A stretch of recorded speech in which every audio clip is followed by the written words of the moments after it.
رب اشرح لی صدری ویسر لی امری واحلل عقدۃ من لسانی یفقہوا قولی واجعل لی وزیرا من اہلی۔ قرآن کی سورہ نمبر 113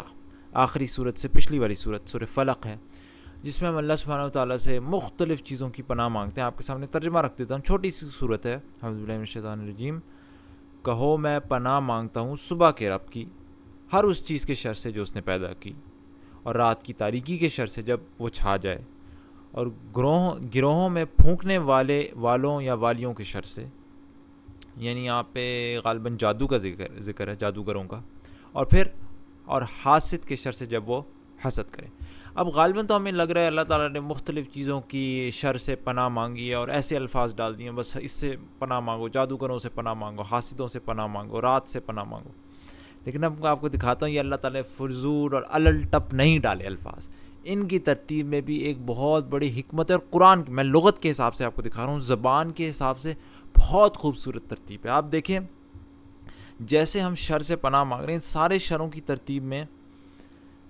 اندھیرا یا چھپنے کا جو عنصر ہے، چیزیں شر جو ہے وہ زیادہ سے زیادہ چھپتا چلا جا رہا ہے اور اندھیرے میں جاتا جا رہا ہے۔ آپ یہ دیکھیں، سب سے پہلے ہم کہتے ہیں ہر اس چیز کے شر سے جو اس نے پیدا کیا، ہر چیز ہے، خواہ وہ چھپی ہو، ظاہر ہو، دن کے وقت ہو، رات کے وقت ہو، اس کے اندر تمام شر سے ہم نے پناہ مانگی۔ پھر اگلا سٹیپ، رات کی تاریکی کے شر سے جب وہ چھا جائے۔ اب چیزیں زیادہ چھپ گئی ہیں، اندھیرے میں چلی گئی ہیں، رات کا وقت آ گیا ہے، ٹھیک ہے۔ لیکن رات میں بھی آپ کو پتہ ہے، ابھی بھی ہم لوگ لائٹیں بھی چلاتے ہیں، یہ سب کرتے ہیں، لیکن پھر بھی رات دن سے مقابلہ تو نہیں کر سکتی، وہ زیادہ چھپی ہوئی ہوتی ہے، زیادہ اندھیرے میں ہوتی ہے۔ اگلی آیت میں چل جائیں، گروہوں میں پھونکنے والیوں کی شر، جادوگروں سے اب اور بھی زیادہ ریسٹرینٹ ہو گیا، صرف جادوگروں کے اپنے ان خاص مقامات پہ جہاں وہ چھپ کے جادو وغیرہ کرتے ہیں، اور بھی اندھیرے میں اور چھپ بات چلی گئی۔ اور پھر کنسیپچولی اب دیکھیں اور بھی اندھیرا ہو گیا، اور حاسد کے شر سے جب اب اندھیرا اور بھی بڑھ گیا اور چیز اور بھی چھپ گئی، انسان کے اندر کے احساسات اور جو وہ محسوس کر رہا ہے، حسد کی آگ میں جو جل رہا ہے، جو کوئی دیکھ بھی نہیں سکتا اگلا بندہ، سبحان اللہ۔ تو جیسے جیسے یہ ترتیب جاری ہے، چیزیں چھپتی چلی جا رہی ہیں، اندھیرے میں چلی جاتی ہیں، اور سبحان اللہ آپ یہ دیکھیں کہ سورت کیسے شروع ہوئی تھی، میں پناہ مانگتا ہوں صبح کے رب سے، یعنی کہ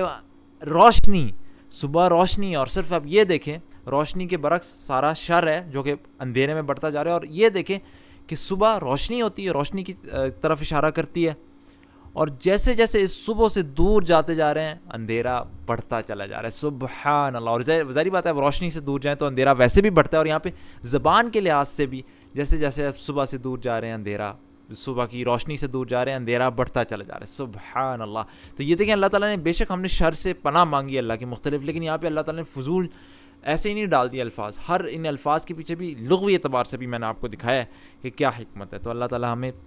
یقین دے، اور اگر آپ کو یہ معجزے پسند آتے ہیں، آپ کو سمجھ آتی ہے، آپ کو لگتا ہے یہ حق ہیں، دوسروں کے ساتھ شیئر کریں، اور میرے پیغام کو زیادہ سے زیادہ لوگوں کے ساتھ لے کے جائیں، اور میرے اس کام کو، میرے پروجیکٹس کو سپورٹ کریں۔ اور اگر آپ کو اس کے علاوہ میرے دوسرے پروجیکٹس دیکھنے ہیں تو میرے چینل کی مین ڈسکرپشن پہ جا کے میرے آپ دوسرے چینلز بھی جا کے دیکھ سکتے ہیں۔ سبحانک اللہم و بحمدک، اشہد ان لا الہ الا انت، استغفرک و اتوب الیک۔